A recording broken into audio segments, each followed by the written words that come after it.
Bernie Flexen here with British Cruiserweight Champion Lawrence Okolie. A couple of days away now from your clash with Commonwealth Champion Wadi Camacho, title you've held before. You were quite bold on stage in predicting a stoppage and a great performance. What's given you all this confidence? I know you've never been short of it, but why so much for this fight? Not just for this fight, just moving forward. I think that I've been a bit too hard on myself throughout my career, as an amateur, as a pro, and I need to just stop and look at the facts. You know, I'm an Olympian for a reason. I've won the British title, Commonwealth title, etc. for a reason. So, you know, and throughout my career, I look back in January 2016 when I'd had 16 amateur fights. I said I'm going to become an Olympian, which is absurd. Not only to other boxers, but to even some of the GB coaches. 2020, don't worry. I believe 2016. I made 2016 happen. I turned pro. I said I'm not going to box journeyman. After 7 fights, I was headlining the O2 against up-and-coming prospects at the time. So I just say stuff and make it happen.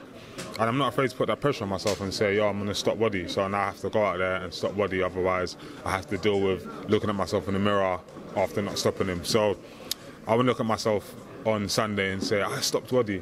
So that's what I'm doing. There's obviously been a change in training setup since your last fight. Something we couldn't really talk about before, but now the cat's out the bag, Cody's out the cage. I think we can talk about it now. Just tell us who your new trainer is and how you guys kind of came together.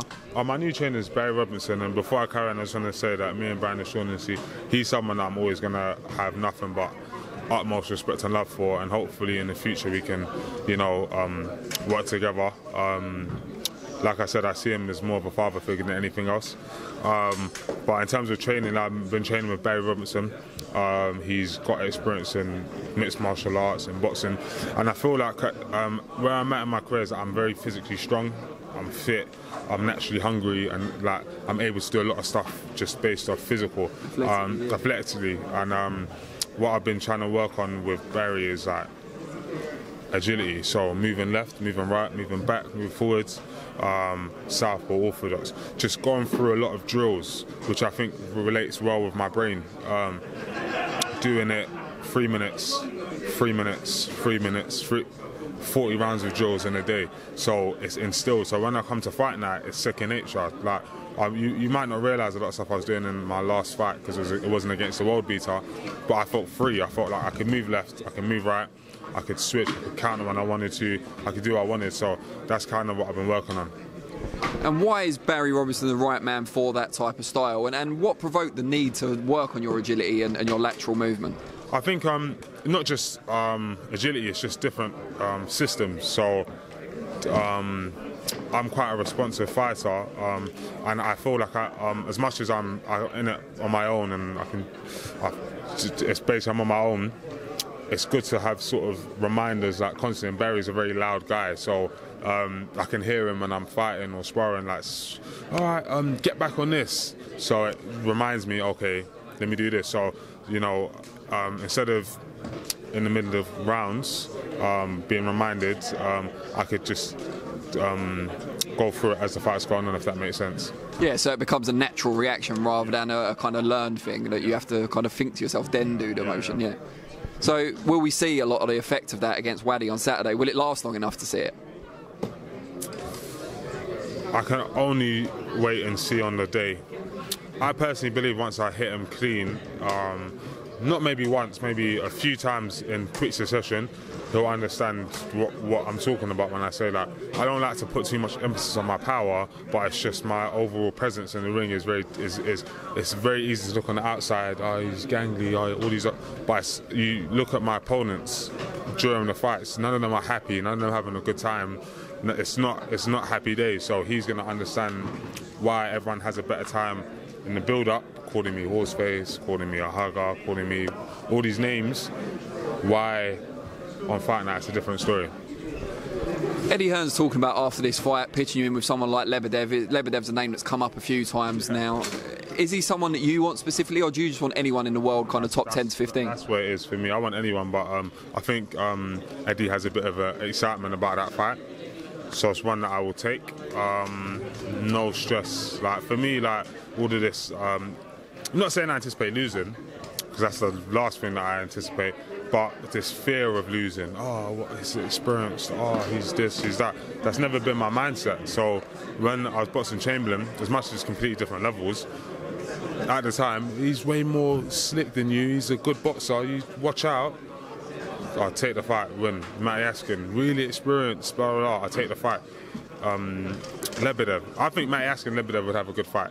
So I'm going to go, I'll deal with Lebedev, but first and foremost I need to beat Wadi. So we're talking about priorities, obviously Wadi first, Lebedev later. Where does Dillian Whyte fit in, or was that just a kind of temporary distraction?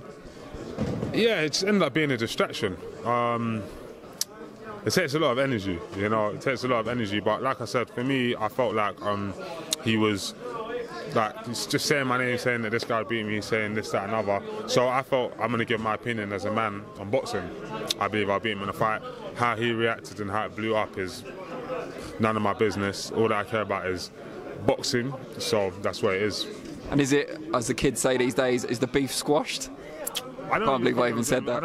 I don't think there's ever any real beef. Like, I haven't seen him.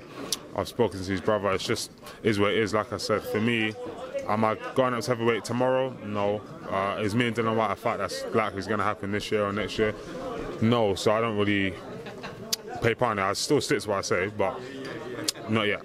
And something else I wanted to ask you, you mentioned Isaac Chamberlain earlier, which is interesting. He's been quite vocal recently talking about knife crime, especially in London.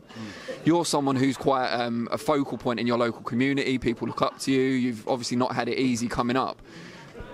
What can you tell us about knife crime? Why, in your own experience, we don't know about kind of the nation as a whole, but from things you've seen, what are the kind of factors behind it? Like the epidemic at the moment. I think a lot of it comes down to pride and also fear. So obviously, without getting too caught up in it, when like obviously people in certain areas feel like someone or a group of people are disrespect them in whatever way, if it's financially, if it's in reputation, whatever, they feel like they can't back down. They can't back down. Okay, we can't beat them in a fist fight, so we have to get this weapon and that weapon. Then it ends up being knives and guns.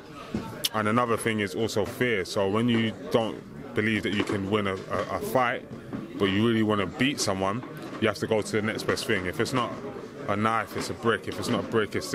So that's kind of what I think it stems from. But like I said, I think a lot of it comes down to opportunity as well. Like if you've got money coming in, you don't have time for knife crime and stuff like that. Do you know what I mean? Like when you get... So like I said, a lot of it comes down to money.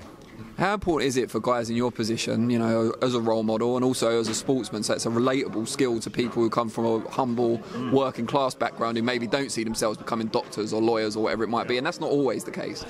But I know, you know, I come from a working class background and I certainly wasn't thinking about becoming a doctor or a lawyer when I was a kid, but just tell us what role models like you and other sports people can do to kind of help with this crisis, I guess it is at the moment. Yeah, I think always, you know, talks and stuff are good. Like I usually go into secondary schools and stuff like that. The main thing you can do as well is be relatable, I think, because you can't go into every single school in England, but every kid can look at your social media, can look at your fights, if you're a boxer or whatever, and you have to be not only accessible but relatable. So I still live in Hackney. I don't live in my mum's house, but I still live in the same area. You can see I might flash a little bit, but not over the top. So you can come from and show that this is achievable. When people see footballers potentially or other sports where they're living millionaire lifestyles, they think, oh, maybe I won't get to Premiership. But something like boxing, like it's not a crazy setup. It's a boxing ring, boxing bag, you and your coach. So like I said, just being relatable. But you even being a bit flashy in that context probably isn't a bad thing, because you're showing what can be achieved through honest means, aren't you? Your athletic achievements have brought you any bling or any high-priced items you've got, so that's a good example. It's true. And as much as I love her, I don't know, would my girlfriend love me if I wasn't a professional boxer? I don't know. I have to ask her tonight. I need to double check. Would you love her if she wasn't a multi-talented female rapper? I think that, like you said, ambition's everything, so yeah, I'm with it. Brilliant. Well, we thank you for your time and best of luck on Saturday. Thank you. Cheers.